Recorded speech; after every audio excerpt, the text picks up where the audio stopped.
মুআজ্জাজ হাজরিন, আমাদের এই মজলিসের আলোচনা ছিল আদাবুল মুআশারা সম্পর্কে।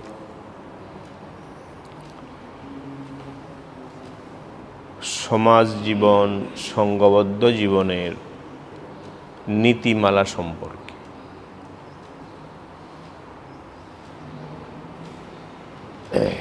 সমাজ জীবনের,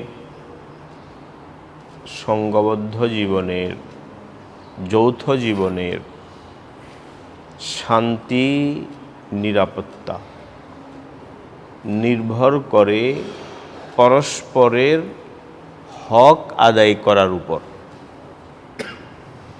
আপসের পরস্পরের হকগুলো আদায় করে দেওয়ার উপরে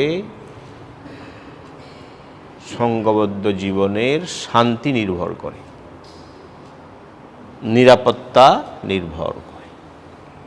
প্রত্যেকেই প্রত্যেকের হক আদায় করে দেব, ওয়াজিব হক আদায় করে দেওয়া। এই হক আদায় করে দিলে শান্তি আসবে,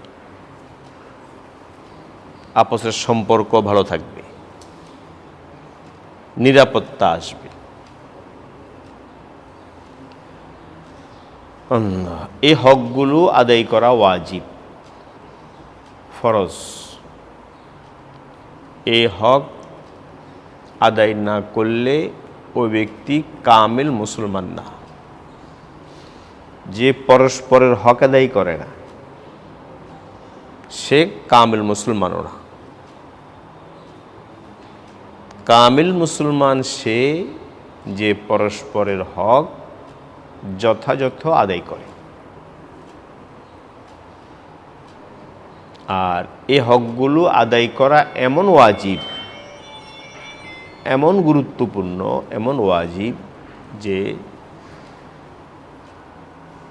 এই হক যদি আদায় না করা হয়, হক থেকে যায়, তাহলে আখিরাতে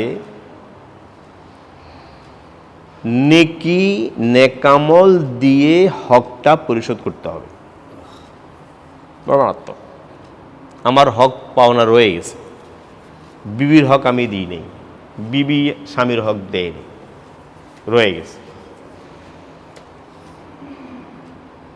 আমার নেকামল আছে, তাহলে ওই হকের বিনিময়, হক পরিশোধ করার জন্য আখিরাতে নেকামল দিয়ে দিতে হবে। এমন হক এগুলা, এমন না যে কথার কথা দিলে দিলাম না দিলে নেই, এরকম না। এই হকগুলো পরিশোধ করা, আদায় করা যথা নিয়মে, এটা ওয়াজিব। তো এ সম্পর্কে আমরা স্বামীর উপরে বিবির কি হক, এগুলো আমরা বিগত কয়েক মজলিসে আলহামদুলিল্লাহ মোটামুটি বিস্তারিতভাবে আমরা আলোচনা করেছি। আজকে আমরা আলোচনা করব যে স্ত্রীর উপর স্বামীর হক কি, স্বামীর পাওনা কি। তো স্ত্রীর উপর স্বামীর প্রথম হক হলো স্বামীর অভিভাবকত্ব মেনে চলা। স্বামীর অভিভাবকত্ব মেনে চলা। স্বামীকে অভিভাবক, পরিবারের অভিভাবক, তত্ত্বাবধানকারী এবং কর্তা মেনে নেওয়া, এটা স্বামীর হক, প্রথম হক। আরো সহজ কথায় স্বামীর আনুগত্য করা, স্বামীর আনুগত্য করা, স্বামীর বৈধ আদেশ নিষেধ মেনে চলা, এটা স্ত্রীর উপর স্বামীর প্রথম হক, ওয়াজিব হক। স্বামীকে অভিভাবক মানা, সে আমার অভিভাবক, সে আমার তত্ত্বাবধানকারী, পরিবারের দায়িত্বশীল, সে আমার কর্তা, পরিবারের কর্তা। এটা মেনে নেওয়া, এটা মেনে চলা, এটা স্ত্রীর উপর স্বামীর প্রথম হক, ওয়াজিব হক, ফরজ হক। স্বামী কর্তা, অভিভাবক, এর অর্থ কি? এর অর্থ হলো অভিভাবক তার অধীনস্থের দেখভাল করবে। কর্তা মানি নাউজুবিল্লাহ এ কথা নয় সে অধীনস্থের সাথে অসদাচরণ করবে, দুর্ব্যবহার করবে, তাকে মানসিক টর্চার করবে, কষ্ট দিবে, না, নাউজুবিল্লাহ মিন যালিক। তো আগে বলছি স্ত্রীর হকের মধ্যে অভিভাবক হওয়ার অর্থ এইটা নয়। অভিভাবক হওয়ার অর্থ হলো তার দেখভাল করা, পরিচালনা করা, তার সুখ শান্তির ব্যবস্থা করা। আর স্ত্রীর দায়িত্ব পরিচালনার ক্ষেত্রে স্বামীকে মেনে চলা, স্বামীকে মেনে চলা। এটা হলো স্ত্রীর উপরে স্বামীর প্রথম হক, স্বামীর আনুগত্য করা, স্বামীকে মেনে চলা। কোরআনে কারিমে আল্লাহ তাআলা একটা আয়াতে এই কথাটা বলেছেন। কোরআনে কারিমে আল্লাহ বলেছেন, আর রিজালু কাওয়ামুনা আলান নিসা, পুরুষ নারীর অভিভাবক কর্তা সকল পর্যায়ে, পারিবারিক পর্যায়ে, সামাজিক পর্যায়ে, রাষ্ট্রীয় পর্যায়ে, সকল স্তরে, সকল অঙ্গনে, পারিবারিক অঙ্গনে, সামাজিক অঙ্গনে, রাষ্ট্রীয় অঙ্গনে, সকল অঙ্গনে পুরুষ নারীর কর্তা এবং অভিভাবক, তত্ত্বাবধায়ক। এটা আল্লাহ বলছেন।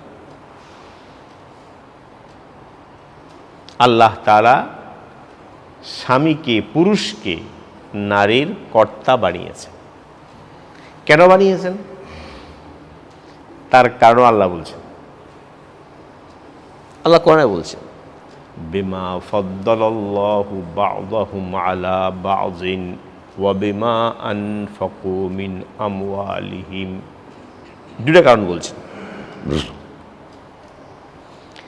পুরুষ কর্তা কেন, পুরুষ অভিভাবক কেন? দুই কারণ। প্রথম কারণ হলো প্রাকৃতিক। কি কারণ? প্রাকৃতিক কারণ। এটা আল্লাহ প্রদত্ত। সেটা হলো আল্লাহ তাআলা জন্মগত, সৃষ্টিগতভাবে নারীর চেয়ে পুরুষকে কিছু বাড়তি যোগ্যতা এবং গুণাবলী দিয়েছে।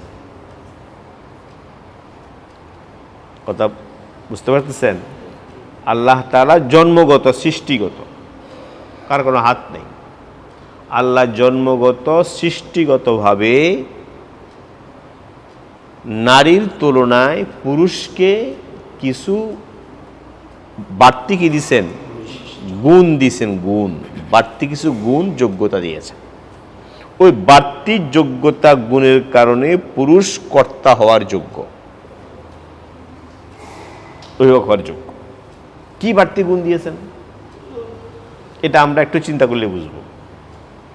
প্রত্যেকে তার ব্রেন, দিমাগ খাটালে বুঝব যে আল্লাহ তাআলা পুরুষকে বাড়তি গুণ দিয়েছেন। সেটা হলো, এক নম্বর হলো, আমরা সবাই চিন্তা করলে সহজে বুঝব, দৈহিক শক্তি, সামর্থ্য, সক্ষমতা। দৈহিক শক্তি, সক্ষমতা নারীর চেয়ে পুরুষের বেশি। ব্যতিক্রম তো ব্যতিক্রম, সেটা ব্যতিক্রমের কোনো কথাই নেই। যেমন অসুস্থ, সে তো ব্যতিক্রম হবেই। জন্মগত দুর্বল, সে আরেক জিনিস। স্বাভাবিক, নর্মালি, স্বাভাবিকভাবে আল্লাহ তাআলা দৈহিক শক্তি, সক্ষমতা নারীর চেয়ে পুরুষকে বেশি দিয়েছে। এই জন্য নারী যখন বিপদে পড়ে তখন সেও ডাকে যে বাঁচাও, আমাকে বাঁচাও, বল, তার ভিতর থেকে বেরোয়, মানে বাঁচাও, মানে আমি আমার আত্মরক্ষা করতে পারতেছি না, সেও তার আত্মরক্ষার জন্য তাকে।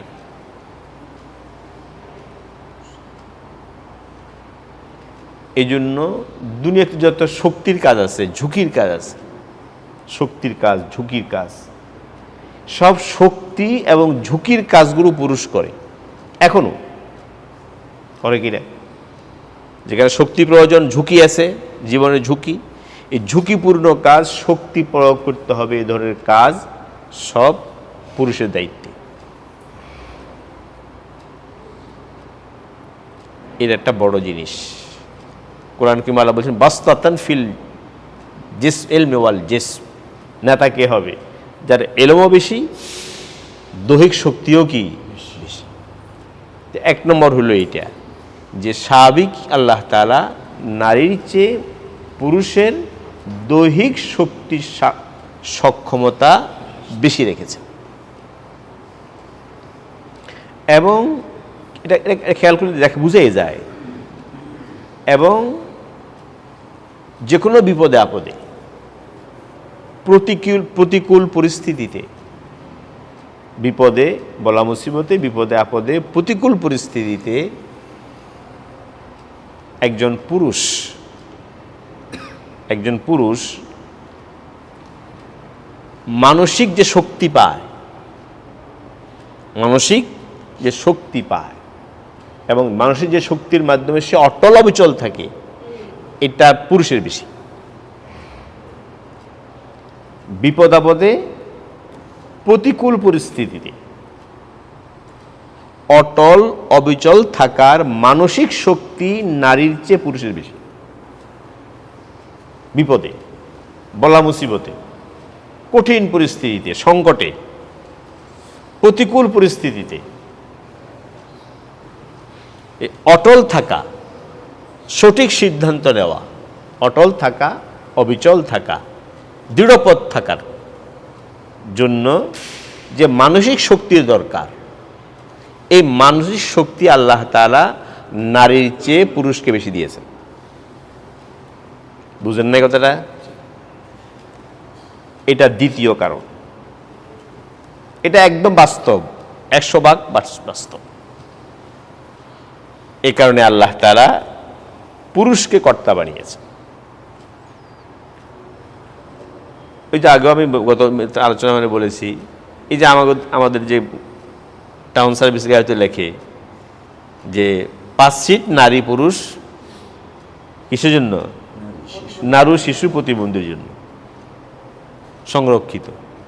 নারী শিশু প্রতিবন্ধী। তো নারীকে কার সাথে রাখছে? প্রতিবন্ধীর সাথে রাখছে। কেন রাখছে? শব্দটা কেন? নারী শিশু প্রতিবন্ধীর জন্য 5 সিট সংরক্ষিত। এটা বলেন শিশু প্রতিবন্ধীর জন্য, নারী কেন? শিশু কমজোর, প্রতিবন্ধী দুর্বল, নারী কেন? সে তো সমান অধিকার। তার জন্য 5 সিট সংরক্ষণ করতে হবে কেন? কেন তো বলছে সেখানে আছে কার সাথে? প্রতিবন্ধীর সাথে। তার মানে দৈহিক সক্ষমতায় পুরুষের চেয়ে নারী কি দুর্বল। বলে যে সম্মান, কি সম্মান তো হবে এলেম তাকওয়া দিয়া। সম্মান তো তাকওয়ার মাধ্যমে হবে। এটা নারীর হতে পারে, পুরুষের হতে পারে। তো দ্বিতীয় কারণ এইটা। কয়টা কারণ বললাম? আল্লাহ বলছেন বিমা ফাদ্দালাল্লাহু বা'দুহুম আলা বা'দ। এই কারণে যে আল্লাহ একজনকে অপরের উপরে শ্রেষ্ঠত্ব দিয়েছেন। যে শ্রেষ্ঠত্ব 1 নম্বর দৈহিক সক্ষমতা, 2 নম্বর বিপদে আপদে অটল অবিচল থাকার মানসিক শক্তি নারীর চেয়ে কার বেশি? পুরুষের বেশি। 3 নম্বর নারীর পুরুষের পরিণাম চিন্তা বেশি থাকে। পুরুষের পরিণাম চিন্তা কি থাকে? বেশি। পরিণাম চিন্তা।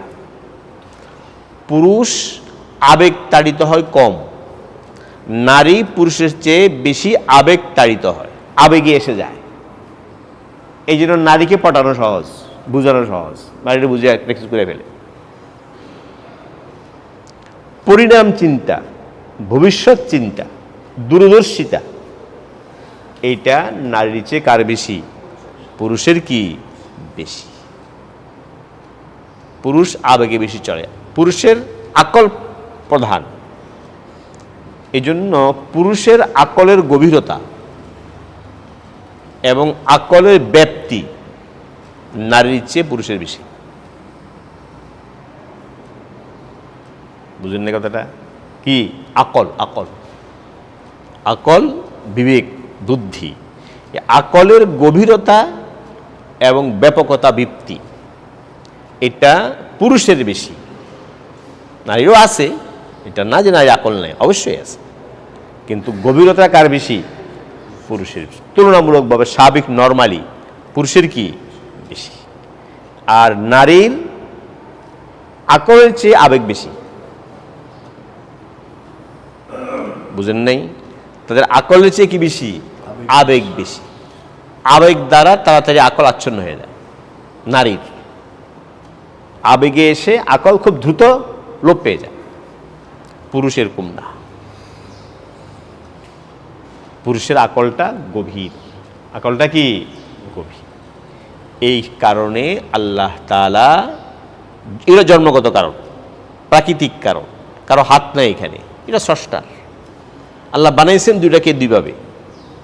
এই কারণে নারীর চেয়ে পুরুষকে আল্লাহ তাআলা কি বানাইছেন? কর্তা, অভিভাবক, দায়িত্বশীল বানিয়েছেন কাকে? পুরুষকে। তো নারীর দায়িত্ব হলো, নারীর উপরে ফরজ হইল, স্বামীর হক হলো এইটা যে নারী স্ত্রী স্বামীকে তার অভিভাবক, কর্তা হিসাবে মেনে চলবে। এটা তার উপর কি ওয়াজিব। আরেকটা কারণ আল্লাহ বলছেন, ওয়াবিমা আনফাকু মিন আমওয়ালিহিম, ওয়াবিমা আনফাকু মিন আমওয়ালিহিম। পুরুষ কেন অভিভাবক, কেন কর্তা? তার একটা কারণ তো হলো প্রাকৃতিক। দ্বিতীয় কারণ আল্লাহ বলছেন, যেহেতু সব ব্যয়ভার, মাল খরচ, যাবতীয় ব্যয়ভার বহন করে স্বামী। কে বহন করে? স্বামী। পরিবারের পুরা ব্যয়ভার স্বামীর দায়িত্বে।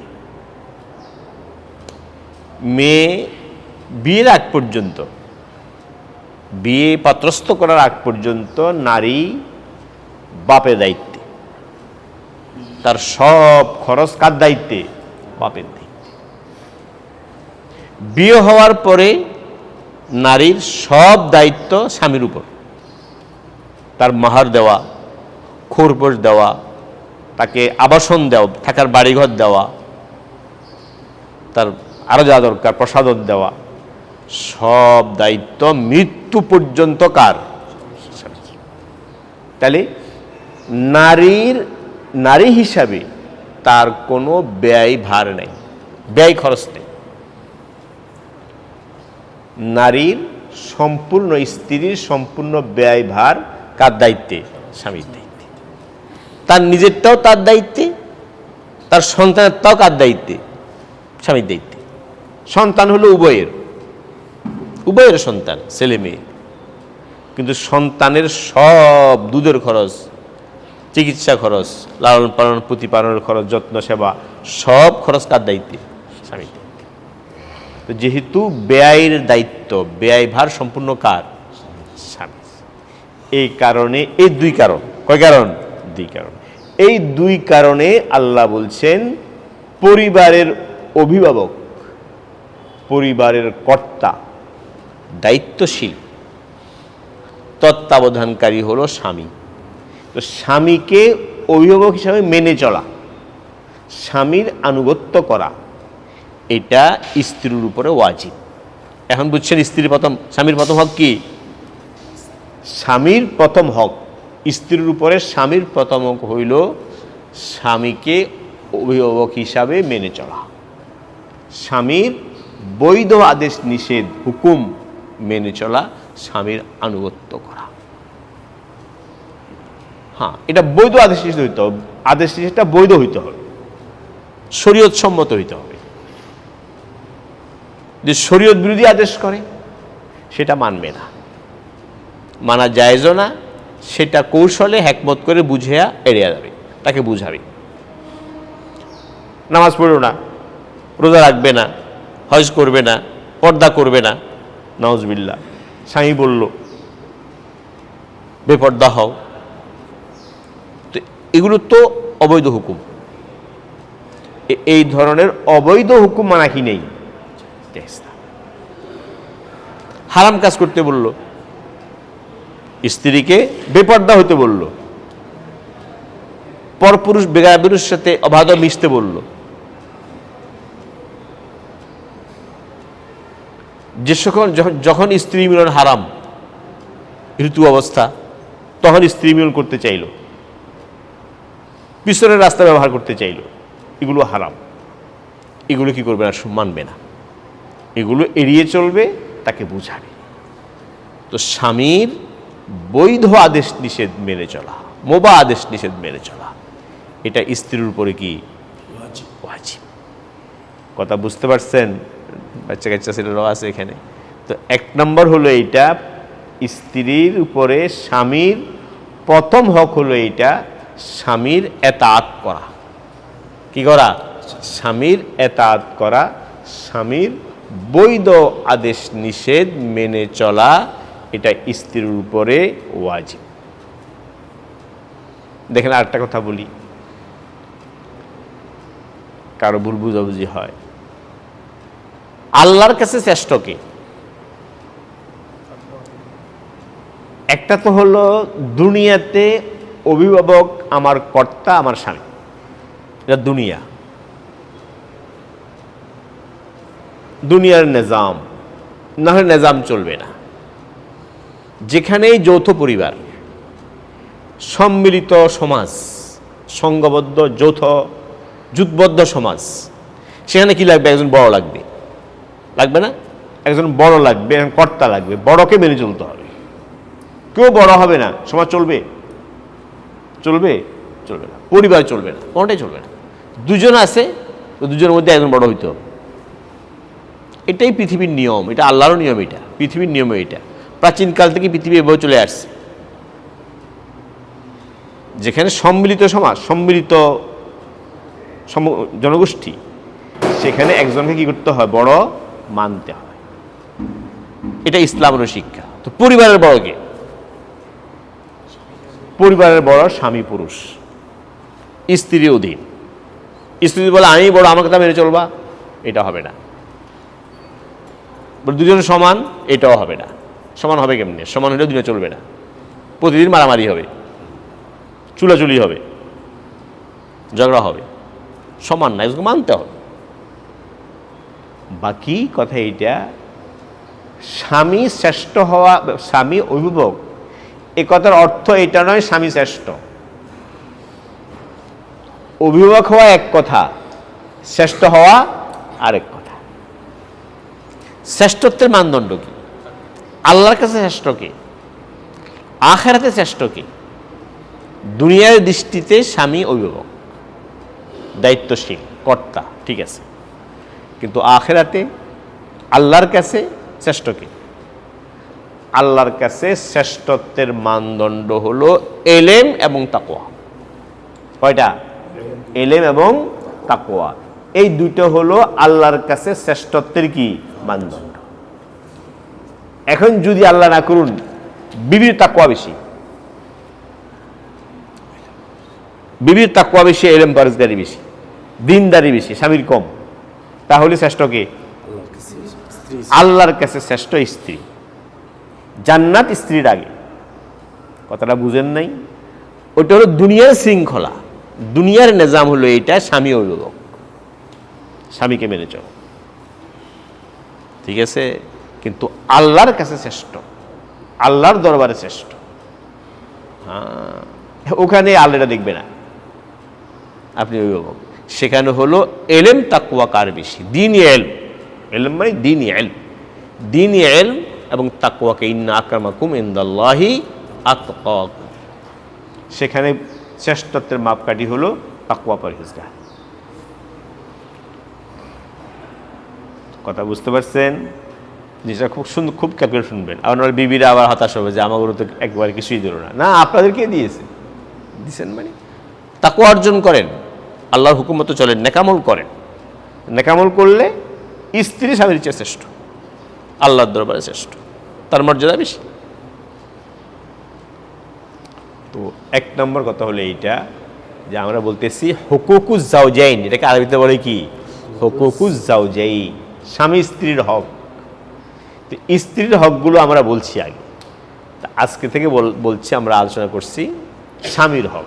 তো স্বামীর স্ত্রীর উপর স্বামীর প্রথম হক হলো এইটা, স্বামীর আনুগত্য করা। স্বামীর কি করা? আনুগত্য করা, স্বামীকে মেনে চলা। 2 নম্বর হক, মানে স্বামীর দ্বিতীয় হক, স্বামীর দ্বিতীয় হলো স্ত্রী স্বামীর জন্য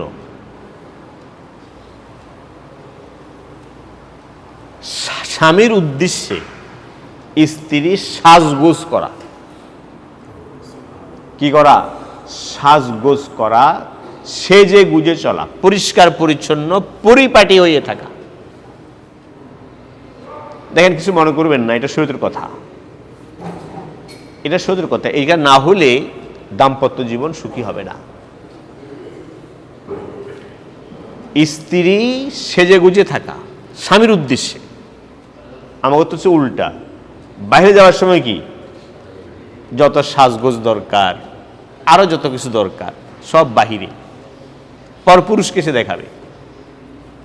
ঘরে, বেডরুমে, স্বামীর কাছে সে আট পৌরে সাধারণ কাপড় চোপড় পরে থাকে, হয়তো মহিলা চুলাও থাকে, অপরিষ্কার অপরিচ্ছন্ন থাকে না। এটা স্বামীর হক নষ্ট করা। স্বামীর উদ্দেশ্যে সেজে গুজে থাকা, পরিপাটি হয়ে থাকা, পরিষ্কার পরিচ্ছন্ন হয়ে থাকা, এটা স্বামীর স্ত্রীর উপরে স্বামীর পাওনা এবং স্বামীর ওয়াজিব হক। কথা বুঝতে পারছেন? স্বামীর কি হক? ওয়াজিব হক।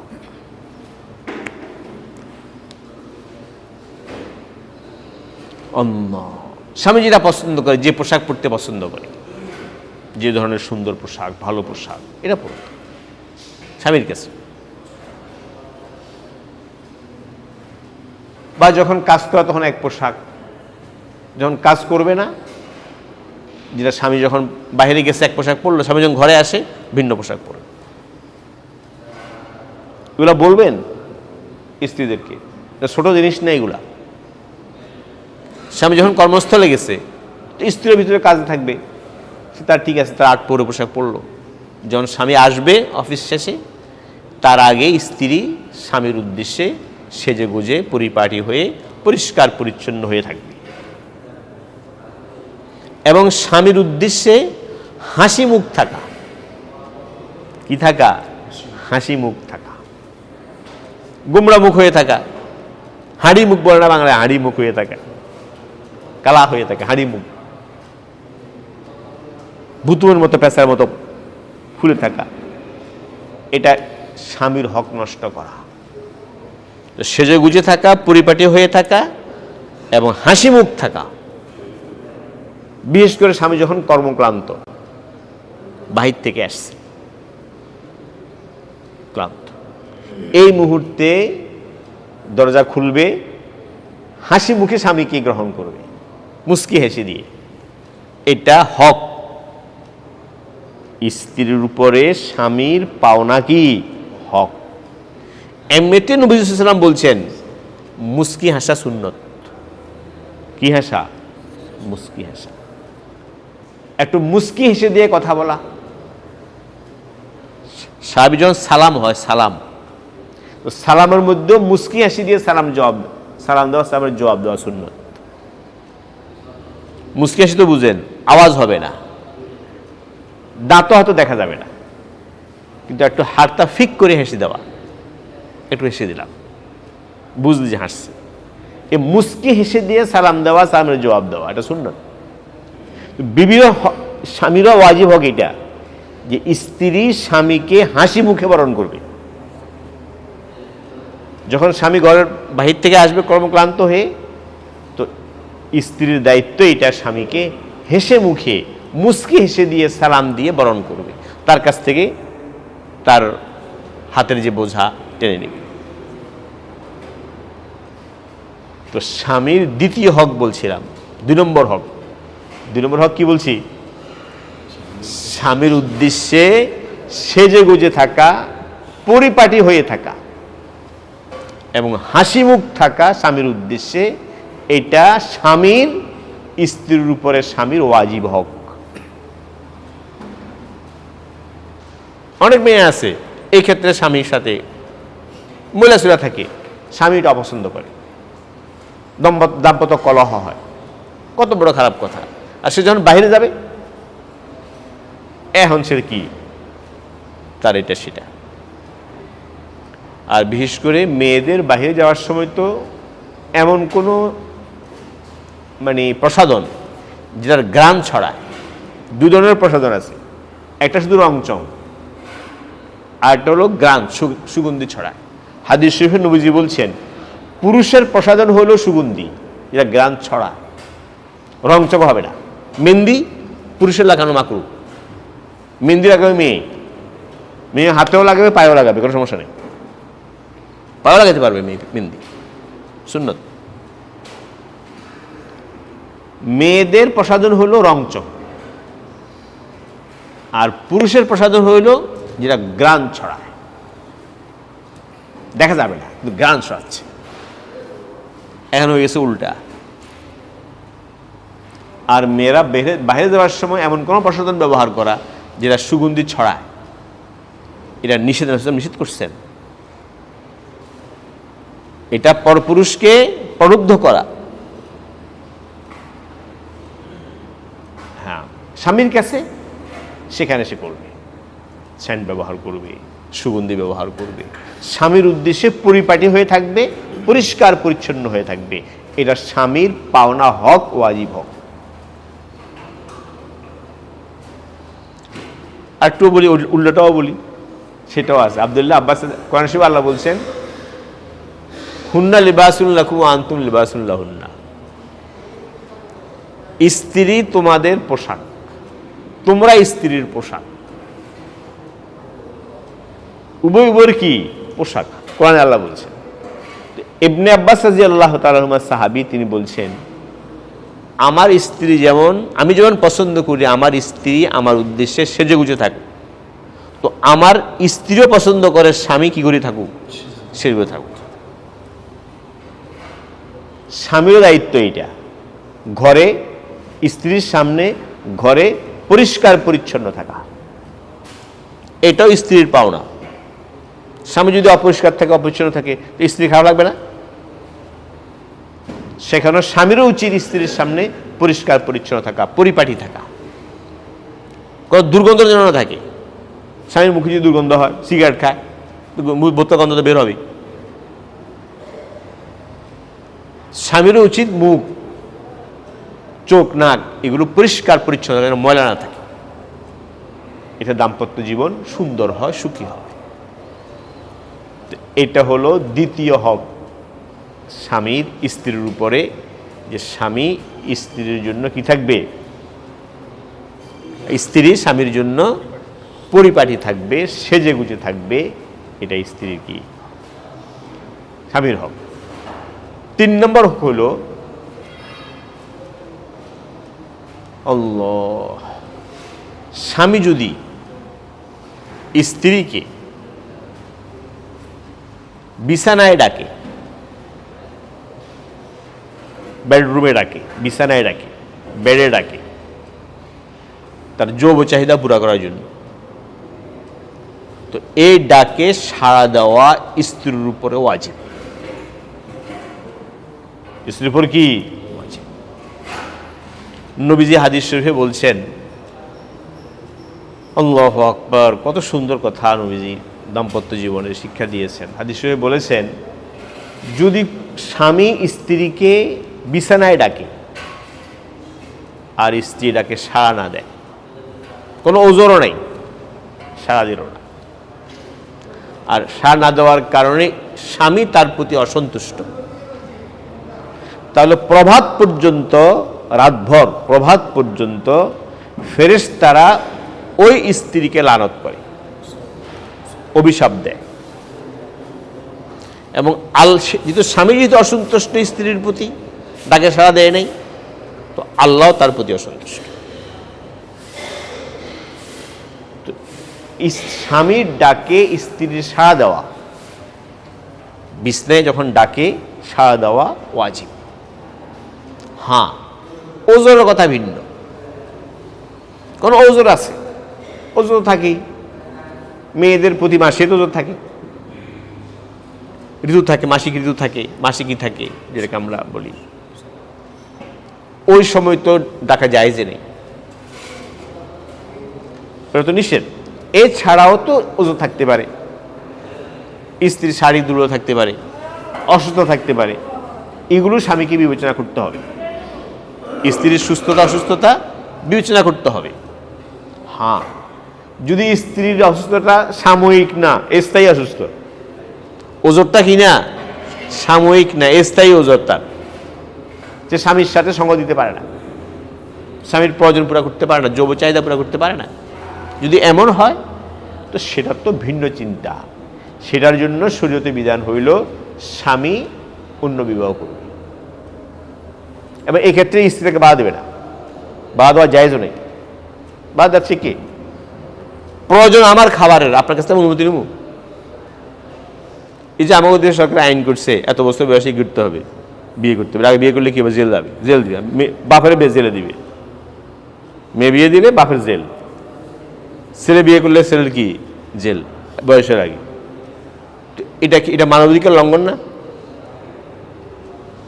কথা বুঝছেন নি? এটা মানবাধিকার লঙ্ঘন, মানবাধিকার লঙ্ঘন, এটা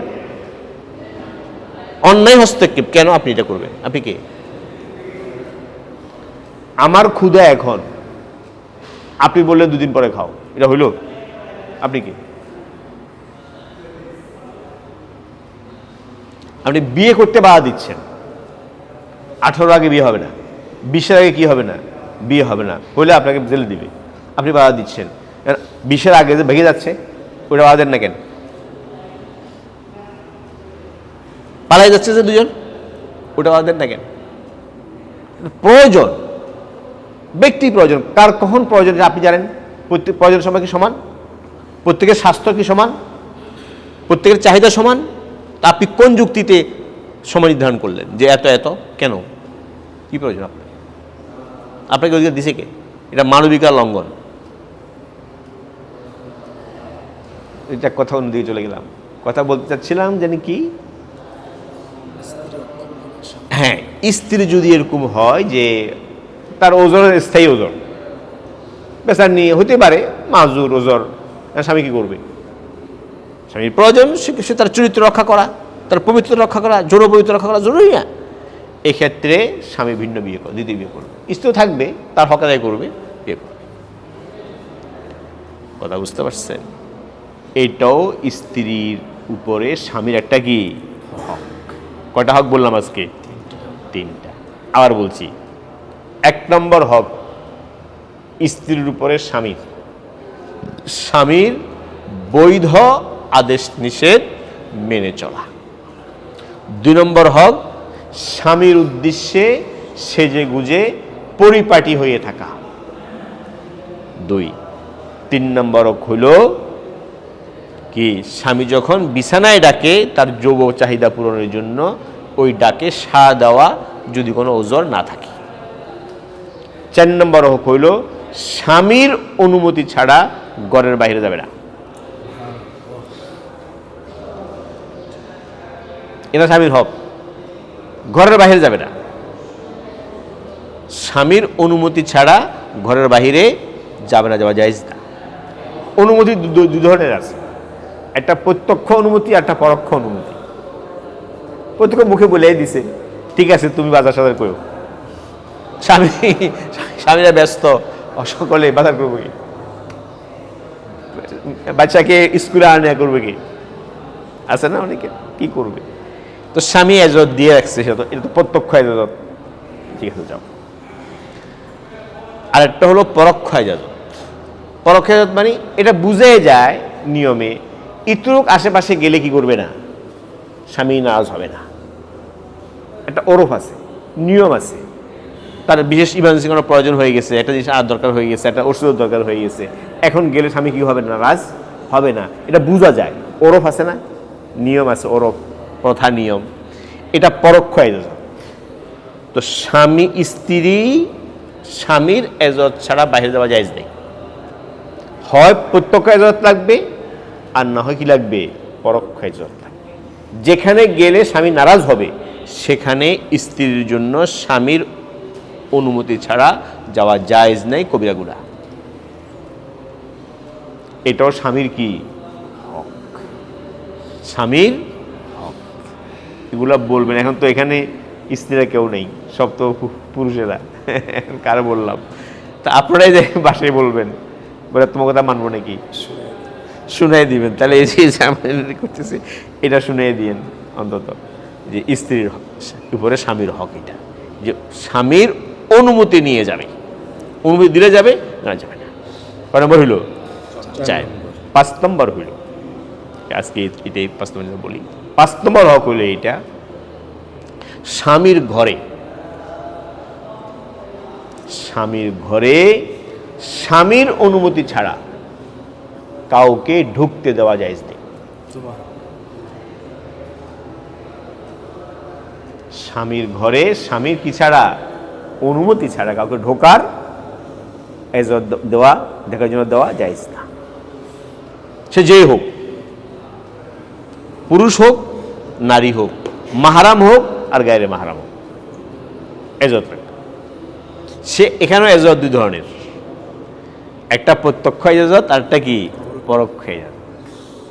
সরাসরি এজত আর একটা পরোক্ষ এজত। প্রত্যক্ষ এজত লাগবে, ঠিক আছে তুমি আমার ঘরে কাছে যাওয়ার সমস্যা নেই। আর একটা হলো পরোক্ষ লাগবে, বোঝা যায় সেটা না করবে না। এই এজত নিয়ে ঢুকতে হবে। যদি স্বামী যাদেরকে তার ঘরে আসাটাকে অপছন্দ করে, হয়তো আত্মীয় মনে করে, আত্মীয়, স্বামীর আত্মীয়, স্ত্রীর আত্মীয়, এমনকি মাহরাম, স্ত্রীর মাহরাম, স্ত্রীর মামা, স্ত্রীর খালা, স্ত্রীর ভাই, মাহরাম, মাহরামই হোক, কিন্তু স্বামী তাদের এই ঘরে ঢুকা কি করে, অপছন্দ করে। বুঝলেন না? হতে পারে না, হয় স্বামীর সাথে সমস্যা, তার চরিত্র ভালো না, ইত্যাদি ভিত্তি থাকতে পারে। তো যাদের স্বামী যাদেরকে তার ঘরে ঢোকা অপছন্দ করে, তাদের ঢুকতে হলে স্বামীর কি লাগবে, এজত। হোক সে মাহরাম, স্বামী জাতীয়। আর স্বামীর খাস কামরা, একবার বেডরুম, সেখানে তো কোনোভাবেই স্বামীর অনুমতি ছাড়া দিতে পারবে না। স্বামীর খাস কামরা, স্বামী স্ত্রীর খাস জায়গা, সেখানেও কাউকে ঢুকতে গেলে কি লাগবে, আজকে এগুলো না হওয়ার কারণে বহু সমস্যা হচ্ছে না, বহু সমস্যা হচ্ছে। যে কেউ ঢুকতেছে, ঘরে আসতেছে, অনেক সময় চিন্তা হয়, এটা হয় সেটা হয়, এটা সেটা হয়ে যায়, কষ্ট কিছু হয়ে যায়। এই জন্য না, ঘরের মালিক স্বামী, সামানের মালিক স্বামী, স্বামীর এজত লাগবে। তো এই কথাটাও আমরা বলবো যে স্বামীর ঘরে বাহিরের কাউকে ঢোকার এজত দিতে হইলে স্বামীর প্রত্যক্ষ এজত লাগবে, বা অন্তত পরোক্ষ কি লাগবে, এজত লাগবে। যাদেরকে স্বামী তার ঘরে আসা পছন্দ করে না, যে কোনো কারণে, তার সাথে ঝগড়া হয়েছে, তার আখলাক চরিত্র ভালো না, তার সমস্যা, এটা সবাই বুঝে, তাদেরকে তার ঘরে আসা দেওয়া কিনা দেওয়া জায়েজ না। এই 5টা, কয়টা বললাম আজকে, 5টা হক আজকে এতটুকু। এই স্বামীর হক 5টা। আবার বলি, 1 নম্বর হক কি, স্বামীর বৈধ আদেশ নিষেধ মেনে চলা। 2 নম্বর, স্বামীর উদ্দেশ্যে স্ত্রী স্বামীদের সেজে গুজে পরিপাটি পরিষ্কার পরিচ্ছন্ন থাকা, স্বামীকে হাসি মুখে বরণ করা। 2। 3 নম্বর, স্বামী যখন ডাকে, বিছানায় ডাকে সাড়া দেওয়া, কোনো ওজন না থাকলে। 3। 4 নম্বর, স্বামীর অনুমতি ছাড়া ঘরের বাহিরে না যাওয়া। 5 নম্বর, স্বামীর ঘরে কাউকে স্বামীর অনুমতি ছাড়া ঢুকতে না দেওয়া। আল্লাহ তাআলা আমাদের সকলকে এই 5টা হক আলোচনা করা, তালিম করা, ঘরে বলা, এ আল্লাহ অধিক তৌফিক দান করুন।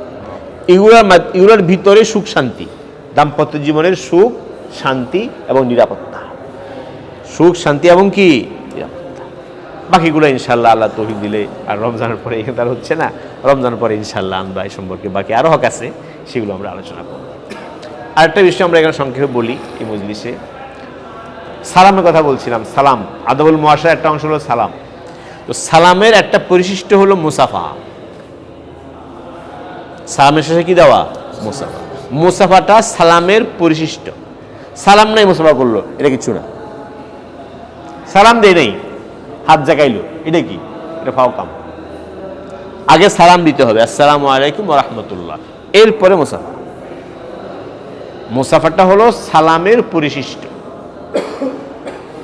মুসাফা 2 হাতে করা উত্তম, 1 হাতে করলেও চলে। 2 হাতে করা উত্তম, পরিষ্কার হাদিস শরীফে আছে 2 হাতে করা উত্তম। এবং হাত সরাসরি লাগানো, মাঝখানে আড়াল না রাখা। আড়াল রাখি করে না, আড়াল না রেখে সরাসরি হাত দিয়ে কি করা, এটা উত্তম। এটাও কি উত্তম। আরেকটা হলো আপনার মুসাফা যখন হাত যখন খালি না, মুসাফা করবেন, হাত কি না, হাত ব্যস্ত, হাত দিয়ে লিখতেছে, লেখার মধ্যে, উনি লেখার মধ্যে আছে, আপনি গেলেন সালাম দিয়ে ঢুকলেন, ঢুকে হাত বাইরেন, তার মানে আপনি লেখা বাদ দিয়ে আমার সাথে মুসাফা করেন,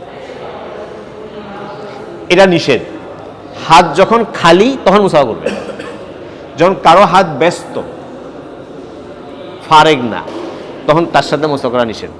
তার হাতে কি থলি নিয়ে যাচ্ছে আপনার হুজুর, আপনি বলেন আসসালামু আলাইকুম বলেন, আবার সালাম দেন, তো বেটা কি করবে? থলিতে থুইয়া এরপর তো কষ্ট না দেওয়া হইল। আদবটা বুঝছেন নি, মানুষ বুঝে না এটা। যখন হাত খালি তখন মুসাফা করবেন, হাত যখন ব্যস্ত, ওই ব্যস্ত হাতের মধ্যে কি করা ঠিক না, মুসাফা করা ঠিক না, খেয়াল থাকবে। আচ্ছা, হাত হয়তো খালি কিন্তু লোকটা নিজে ব্যস্ত, এত ব্যস্ত দ্রুত চাচ্ছে উনি, মনে করেন দ্রুত হাঁটতেছে, দ্রুত যাওয়া দরকার। আপনি সালাম দিয়েছেন ঠিক আছে, আসসালামু আলাইকুম, পরে হাতও বাড়াই দিলেন, তার মানে তার থামতে হবে। উনি দ্রুত যাচ্ছেন, মনে করেন নামাজে আসতেছেন, একামত হয়ে যাচ্ছে, নামাজে আসতেছেন, আপনি হন্তদন্ত হইয়া নামাজ ধরবেন, আপনাকে সালাম দিয়ে সামনে করে কি যাচ্ছেন দৌড়ায় কোথায়? নামাজ ধরার জন্য। আপনি হাত বাইরে কি করার জন্য? মুসাফা করার জন্য। এটা কেমন ব্যাককলি কথা হইল? এই ব্যস্ততার সময়ে মুসাফা না করা। আমার সাথে হয়, মসজিদ থেকে আসতেছি, কি করব? আমরা তো পিছিয়ে আসি, সবসময় পিছিয়ে আসি, পরে আসি, আগে আসতে পারি না, পিছনে আসি। দুটো আসতেছি, জামাত ধরবো, আর আসার সময় নিচে নামছি, দারোয়ান ভাই আছে, সালাম দেয়, আল্লাহ মাশাআল্লাহ ভালো, এরা হাতও বাড়ায়। এখন কি করবো এখানে জানে না, যদি হাত মুসলমান আদি করলো, হুজুর কেমন করলো, আমার সাথে কি আচরণ করলো, আর রাখেন এখন এখন যান। তো এই যে ব্যস্ততার সময় কি করা? মুসাফা করা। কেউ ব্যস্ত, দ্রুত হাঁটতেছে, এ সময় মুসাফা কি করা? না করা। কথা বুঝতে পারছেন? এগুলো মুসাফার আদব। আপনি কোনো মজলিসে গেছেন, তো মজলিসে যাইয়া সালাম দিয়ে বসে যান, সেখানে মুসাফা করতে যাবেন না। মজলিসে কজন? 10-12 জন আছি আমরা, এখন আপনি দৌড়লেন মুসাফা করেন, তো 10 জনের সাথে করতে হবে, তাহলে মজলিস তো পুরা কি হয়ে গেল, ভেঙে গেল। এটা আদবের কালাম, এটাও বুঝে না, আসলে সরসা মুসাফা শুরু করে দিল। আর যদি মুসাফা করতেও হয়, যে আপনার উদ্দেশ্য, যাকে উদ্দেশ্য করে আপনি আসছেন, তার সাথে করে বসে যান, সবার সাথে করতে যায় না। সিস্টেমটা বুঝছেন? এগুলো মুসাফার আদব।